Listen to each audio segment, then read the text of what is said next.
ടുനെറ്റ് news കാലാവസ്ഥാ വാർത്തയിലേക്ക് സ്വാഗതം.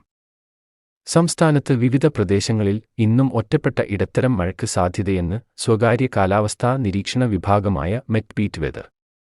അതേസമയം കഴിഞ്ഞ ദിവസങ്ങളിൽ മഹാരാഷ്ട്ര മുതൽ വടക്കൻ കേരളതീരം വരെ നിലവിലുണ്ടായിരുന്ന ന്യൂനമർദ്ദപാത്തി കർണാടക വരെയായി ചുരുങ്ങി.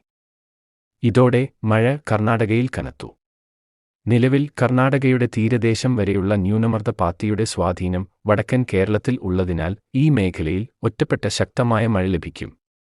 ഇന്നലെ രാത്രിയിലും വടക്കൻ കേരളത്തിൽ മഴ ലഭിച്ചിരുന്നു. സംസ്ഥാനത്ത് കാലവർഷക്കാറ്റ് ദുർബലമായതോടെ കിഴക്കൻ മലയോര മേഖലകളിലും മറ്റും ഇടിമിന്നലോടുകൂടിയ മഴ കൂടി പ്രതീക്ഷിക്കണം. വടക്കൻ ജില്ലകൾക്കൊപ്പം മധ്യ ജില്ലകളിലും ഒറ്റപ്പെട്ട രീതിയിൽ മഴ തുടരും. കൊല്ലം, ആലപ്പുഴ, തൃശൂർ, കോഴിക്കോട്, കണ്ണൂർ, കാസർഗോഡ് ജില്ലകളിലാണ് ഇന്ന് മഴസാധ്യതയുള്ളതായി മെറ്റ്പീറ്റ് വെതർ പറയുന്നത്. പ്രാദേശികാടിസ്ഥാനത്തിലുള്ള മഴയാണ് ഇന്ന് ലഭിക്കുക. ഏറെ നേരം നീണ്ടുനിൽക്കാതെ ചില പ്രദേശങ്ങളിൽ ശക്തമായ മഴ ലഭിക്കുമെന്നും മെറ്റ്പീറ്റ് വെതർ അറിയിച്ചു. കേന്ദ്ര കാലാവസ്ഥാ വിഭാഗത്തിന്റെ ആഴ്ച തിരിച്ചുള്ള പ്രവചനപ്രകാരം ഈ മാസം 11 വരെ സംസ്ഥാനത്ത് പൊതുവെ സാധാരണ തോതിൽ മഴ ലഭിക്കും.